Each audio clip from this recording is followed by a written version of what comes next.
So in today's video, I want to put together two premium 18-inch gaming laptops, the Razer Blade 18 versus the Legion 9i. Now, both of these are incredible 18-inch desktop replacements. And the reason that I'm putting both these together is because they're not your traditional 18-inch gaming laptops. I would consider these more gaming stroke workstations or content creation machines due to some of the decisions the companies have made in these laptops. Now, I've tried to get both of these machines almost identically spec'd where possible. They've both got the Core Ultra 9 275HX. They've both got an RTX 5080 with 16GB of GDR7. Where they change is the actual RAM and SSD, because that was impossible to get to the same, but we'll discuss that later on. Something else that's very similar between these two is they've both got the 4K plus 18-inch 240Hz screen that can switch to the 1200p 440Hz. And that's why I don't consider these your traditional 18-inch gaming laptops like, say, your Alienware 18, because that 4K plus screen is very hard to drive, but would also be great if you're using these for video editing, 3D modeling, game design, or other things other than just gaming. So let's put these head to head and see how well they come out against each other. Now, just a quick mention of price. The Razer Blade 18 comes in at £3,699 in the UK, which is very expensive for an 18-inch gaming laptop or gaming stroke workstation laptop. But that's nothing against the price that this Lenovo Legion 9i comes in at. This starts in the UK at £4,299. Now, these are both very premium machines and the flagships of their respective companies, but it's a big price difference. Now, as I mentioned, the RAM is different between the two. We do get 64GB in here over the actual 32 in the Blade 18. We also get a 2TB Gen 5 drive in here, as opposed to the 1TB in the Razer Blade 18. But that's a massive price difference between these two for just the RAM and SSD difference. So that's something to consider. But as always with Lenovo, there's often sales and discount codes for their laptops, whereas Razer Blades very much usually seem to hold their price. So let's look at the difference first of all between the build quality, the size and the ports. So as you can see, they're both large 18-inch gaming laptops. Now the Legion 9i is slightly longer because we have those vent grills on the back, though that should certainly help with cooling, which we'll look at in the performance section. Now, another thing that's different is your Razer Blade 18 is your standard Razer looking milled aluminium, feels solid as a tank, looks beautiful, but is an absolute fingerprint magnet. So you're going to be constantly cleaning this laptop with your cloth. Now, the Legion 9i has this beautiful carbon fiber finish. I absolutely love this. And I know some people don't like it, but what I like is it feels amazing. It doesn't pick up fingerprints quite so much as, say, the milled aluminium black Razer Blade 18, but every one of these is slightly different. This carbon fiber finish is unique to you with the model that you choose to buy. Now, with regards to the RGB, we've got the standard Razer logo, which lights green, can either flash or be static or be off, and that's it. Whereas the Legion logo, in my opinion, looks great with the RGB, which is sort of almost at the moment in a nice rainbow wave across here, which matches with the RGB strip around the front on the Legion, and they've both got RGB keyboards. Now, the Razer Blade 18 this year does have the RGB underside, which again, I think it looks great, but who's ever going to see it? So in my opinion, the RGB is slightly better on the Legion than the Razer Blade 18, just because it is easier to see all of those different RGB zones. Now, as I mentioned, build qualities on both these laptops is absolutely solid. Razer Blades are always at milled aluminium and are always solid feeling tanky laptops. Don't want to drop it because obviously aluminium does dent quite nicely, but they feel solid. There's no creak, there's no squeak. It's a nice feeling laptop. Now the Legion, although we've got the carbon fiber finish and a little bit more plastic on here, it still feels incredibly solid. And I think I'd be happy with the build quality on each of these, one over the other. They feel very similar. And they both do feel incredibly tanky, though the Razer Blade 18 is a fair bit lighter. So let's just quickly put them on the scales so we can compare them. So the Razer Blade 18 is just under 3.1 kilograms, and the Legion is just over 3.5 kilograms. So definitely quite a difference in weight between the two, and it is slightly longer, but otherwise they feel very similar. The actual widths are very close and the heights are very close, because this year Razer have really bumped up with this thermal shelf they've added to the bottom of the laptop. That's quite an extra amount of thickness on the Razer Blade 18 this year over previous 18s. So when we put them back to back, you can see that the actual height of the two laptops is very similar.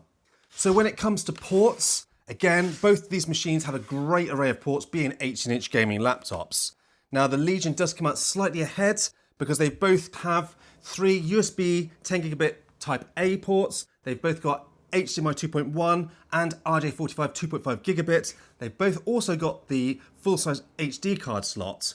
But where the actual Legion wins is this gets 2 Thunderbolt 5s and a USB-C, whereas the Razer Blade gets 1 Thunderbolt 5 and a Thunderbolt 4. So very slightly better throughput, data throughput through the Legion if you are using this as a heavy workstation.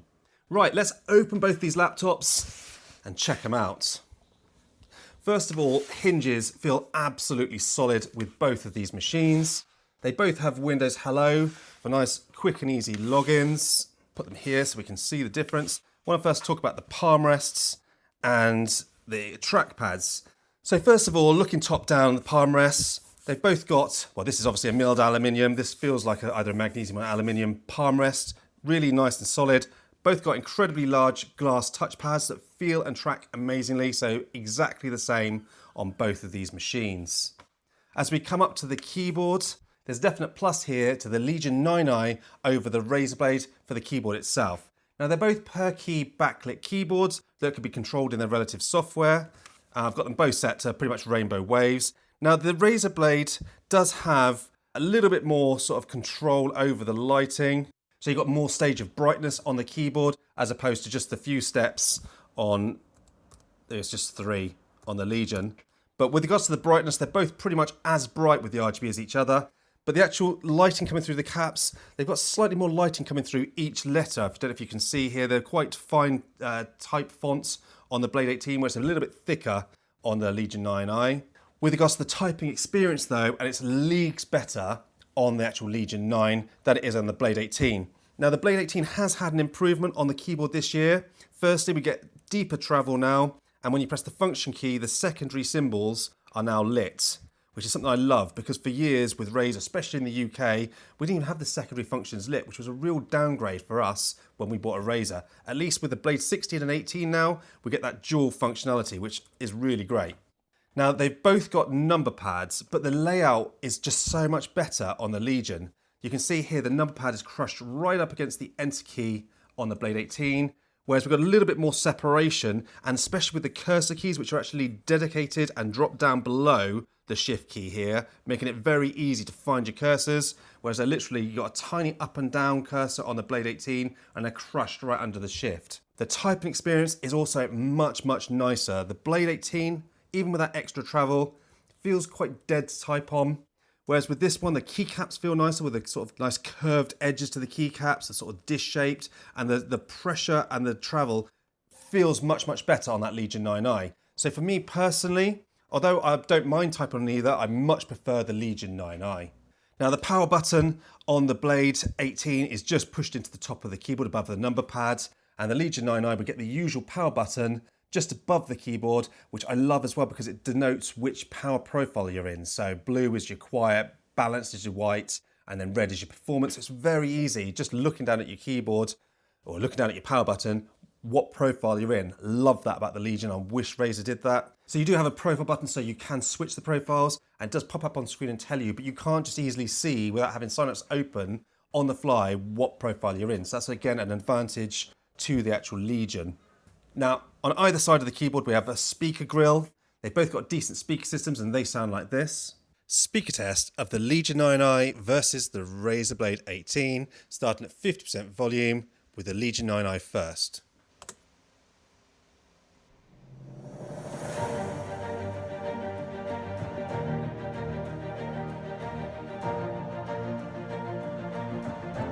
Blade 18.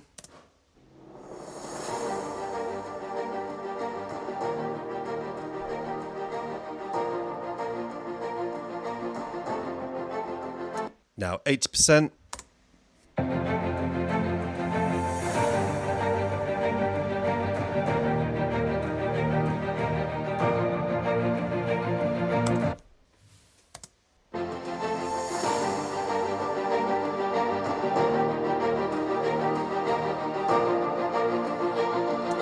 And finally 100%.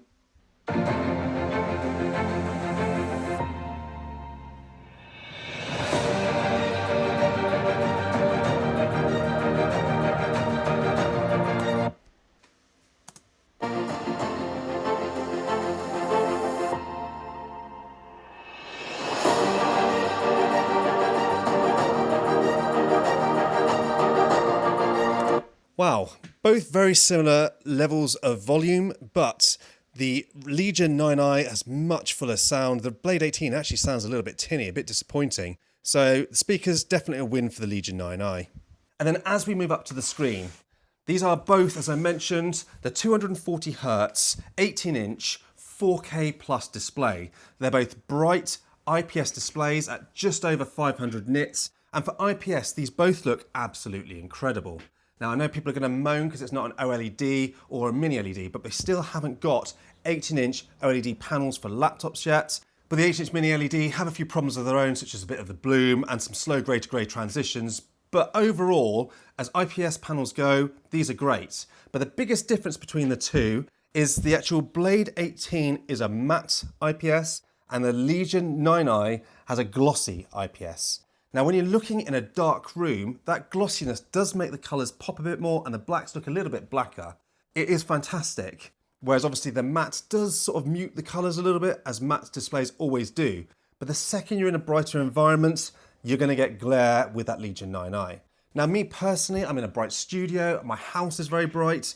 The glare absolutely kills me, and I hate glare screens. So I personally much prefer the matte Blade 18 display. Now, they're both equally fast at 240Hz in 4K+, and they can both switch to 1200p 440, which is great for esports titles, or if you know you're going to spend the whole evening gaming and you want high frame rate, switch it over and you have a really fluid experience, and the 1200p still looks pretty great on these 18-inch panels. But the way you switch is very different.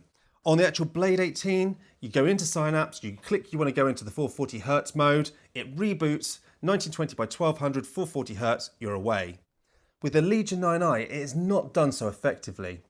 When you actually want to go into 440Hz, you're going to shut down the laptop or reboot and go into BIOS, go into the display section and change it to 440Hz, 1200p. That to me is an absolute pain to do because you've got to remember to reboot, jam your key, get into BIOS, change it, reboot again, get back in. It's a real faff changing to the 440Hz on this model, so much so I never bother doing it. Whereas with the Blade 18, with one click in Synapse, reboot, you're in, that didn't feel like too much of a pain, though I would much prefer if they could do it on the fly. Now that is only for the 440Hz native mode. You obviously can change game resolution to whatever you want in game and still play, but it's only then at 240Hz. So for me, I have actually found myself using, on this Blade 18, if I was going to spend a whole evening playing Apex or Finals, I'll often switch it down to 1200p and get some incredible frame rates.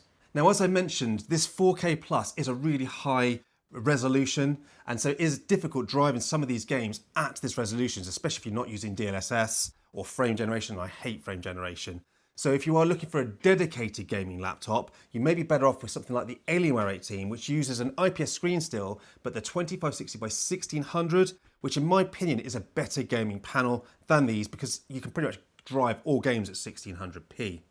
But if you're using these laptops like I think they're designed for work and play, these 4K plus screens are fantastic. If you are doing, Photoshop, video editing, modeling, anything, having this sort of pixel sort of density is incredible. So me personally, I love these for that feature, but I know a lot of people, if you're looking for a dedicated gaming laptop, you may want to stay away and go for a more traditional 1600p display. And I do want to quickly mention that both of these do have G-Sync enabled displays, which is, again, I know something that a lot of people do want to see on their laptop displays.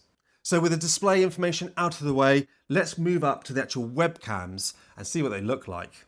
This is a test of the webcam and the microphones on the new Lenovo Legion 9i gaming laptop. Let me know in the comment section down below what you think this looks and sounds like. This is a test of the webcam on the Razer Blade 18 2025 edition. Let me know in the comment section down below what you think this looks and sounds like. Hopefully this is a bit of an upgrade, but webcams on laptops are usually pretty rubbish. And as I mentioned earlier on, both of these do have IR facial recognition Windows Hello built in, which I absolutely love. It's a really quick way to log into your laptop. And also the Legion has a kill switch on the side, which will disable your webcam very easily. And the Razer Blade 18 has a little shutter switch. Now I do like when you turn the Razer Blade off, it obviously shows you a nice little red sort of blob there to show you your actual webcam is disabled.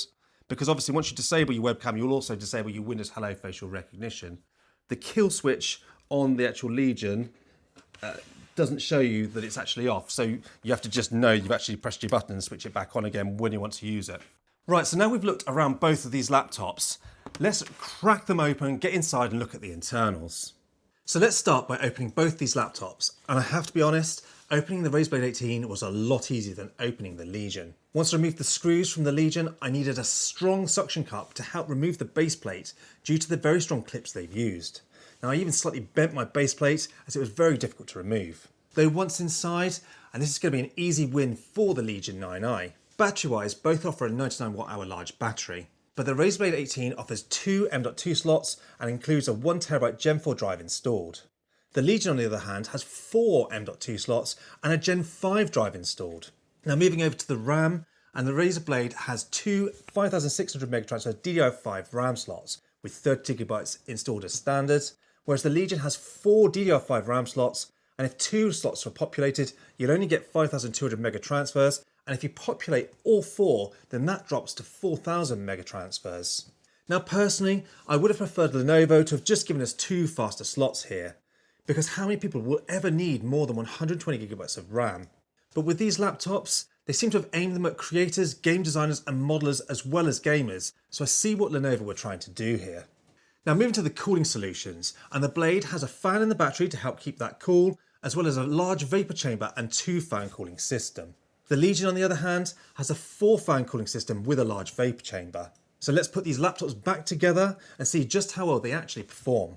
Now starting with the CPU, and both these laptops have Intel's new 275HX CPU with 24 cores and boost clocks up to 5.4 GHz. These are some seriously powerful CPUs at the expense of wattage, so you do need a decent cooling solution to make use of them. Now both do well, but there's going to be one clear winner here. Starting with Geekbench 6, and the Blade 18 takes the lead in the single core score, which is due to the higher RAM speed. But as we look to the multi-core scores, and they're not even close, we see much higher scores in the Geekbench 6 and the Cinebench R24 multi-core scores due to the much higher water budgets on the Legion 9i. Also looking at each of the profiles on these laptops, we can see that the Legion has higher power budgets in each of the profiles they offer. Now moving over to the actual graphics cards, and they both have the 5080s, and they both perform very similarly when using their high performance profile. We can see that both sit at about 170-ish watts, and they both sit in about 70 to 75 degrees for most of the time. Both these laptops also offered advanced Optimus and G-Sync panels, and both have one Thunderbolt connected directly to the NVIDIA graphics card, meaning that you can attach VR headsets and external G-Sync monitors. Now as both of these laptops do have a few profiles available, and each of the profiles the Legion uses has slightly higher wattages than the Razer Blade with slightly less fan noise, showing that the cooling solution is clearly superior to the Razer Blade 18. Also, no issues with palm or keyboard temperatures on each of these models, leading to an incredible gaming experience on both, and I think you'd be happy here with either option for pure gaming. With regards to the software, in previous years this would have been an easy win to the Legion with its Vantage software, but this year things have changed. Razer have introduced Synapse 4, which whilst not perfect, is a good improvement over Synapse 3, and Legion, who use the lightweight and effective Vantage software, have now also added the Space software, which means you now need to run two pieces of software, and the Space software is a convoluted mess. Both companies give you full control of the lighting and profiles with a smattering of other laptop tweaks. Both solutions are serviceable, but this year the nod goes to Razer, especially with that screen res switch that the Legion is seriously lacking. Okay, let's talk about battery life, and okay, it's not going to be very exciting. These are hulking 8-inch laptops, and although they got the 99.9 watt hour battery, which is the largest battery you can put in a laptop and still fly with it, neither is going to be great. You're looking at around 5.5 to 6 hours on both of these machines when you're just running them like 200 nits of brightness watching YouTube over Wi-Fi. It's not an impressive result. As soon as you start heavily pegging them, that battery's going to plummet. Now they do both come with a 400 watt power supply. Both of them are very bulky, very heavy, and you're going to notice them in your bag. So we've got the Razer and we've got the Legion. The Legion is very slightly bigger. There's not much in it. They're both about the same height. They're both about the same width, but the Legion's just very slightly longer. So they're much of a muchness. They're going to be very chunky and heavy. But both of these laptops do have power delivery. Now the Razer Blade does the traditional 100 watt power delivery, and the Legion can do the 100 watt, but it can also use the 140 watt Lenovo USB-C adapter. Now unfortunately I don't have one to test, so I've only tested the standard 100 watt power delivery on both of these machines. And I can say that power delivery does work on both, but it works a lot better on the Razer Blade. You get good CPU performance on both these machines on power delivery, but the GPU performance on the Legion is quite lackluster, whereas the actual Razer Blade getting almost a sort of a 4060 performance out of this laptop, which again isn't great compared to the 5080 that we get in either of these, but you can actually do some light gaming on power delivery. Now, there will be a bit of battery drain when you're gaming on both of these on power delivery, so it's not necessarily ideal, but you can do it in a pinch. So if you want to carry a smaller USB-C 100-watt charger with you whilst you're out and about for the day, it's a good option with both of these, but it works better on the actual Razer Blade 18. Now, another point of note is that the actual Legion with power delivery monitors, I had a few issues getting this one to pick up. The display worked absolutely fine, but they didn't charge. Whereas with the actual Blade 18, plugging into my usual 100-watt power delivery monitors, no issues at all. It carried on charging the laptop and was fully usable. So definitely with regards to power delivery, the Razer Blade is definitely a better implementation. So there we go. That is the Legion 9i versus the Razer Blade 18. These are both incredible machines. Now, the Razer Blade 18 actually looks pretty cheap compared to the Legion 9i, and there's good reason for that. The thermals are definitely better. You can have better throughput with this Legion 9i. You get 64 gigabytes of RAM, and you get a 2 terabyte Gen 5 drive, better upgradability with 4 RAM slots and 4 SSD slots, as opposed to just the 2 RAM and 2 SSDs in the Blade 18. They definitely played it safer here. But with that said, there's a few things I absolutely love about this Razer Blade 18. I love the fact that it's easier to switch between the actual modes. I also love that it's got a non-glossy display. It's got a matte display, which for me personally, when I'm taking it out and about using it, I love having that matte. And I just really love the form factor and the feel of this one. This one is obviously a little bit longer, a bit bigger to find bags for it to fit. Now, if the prices were the same, I would say it'd be quite an easy pick for the Legion, but there is a big difference in price. So that is something you've got to consider. But the Legion does have a lot of positives too. As I mentioned, better thermals, 4 RAM slots, though that does massively slow down the RAM speed if you populate all 4, and the 4 M.2 drives, one of which is a Gen 5. So if you are somebody that knows you need a lot of storage, you really want a proper hefty workstation, then I think the Legion 9i is a better pick. Gaming performance was pretty much the same between the two, but obviously just slightly better thermals because obviously you're pumping all that heat straight out of the back with the Legion. So I think ultimately it's got to come down to actual price, and you've got to think to yourself, do you want to be spending that extra money on the Legion? Now, this may well change in a few months' time when Legion are having a sale, and then that way, if the price comes down to the same or slightly better than the Razer Blade 18, then I think it's a no-brainer to pick the Legion. I want to also mention warranty as well, because it's something I haven't touched on yet. We all know Razer warranty is a bit hit and miss, but with the Legion you can buy on-site warranty, and you can buy up to 3 or 4 years for a very reasonable price. So that could be another massive factor in the equation between buying these two laptops. The warranty, in my opinion, is much better with the Legion. So that's my thoughts on these two laptops. Both two incredible workstations. I do think there are better gaming 18-inch laptops out there, but if you're looking for a gaming stroke workstation, these are two of the best. Personally though, I think I would take the Razer Blade 18 just for that matte screen, and because it is a little bit more portable, but that's just me. I'd love to know what you guys think. Pop it in the comment section down below and I will get back to you. And as always, thanks for watching.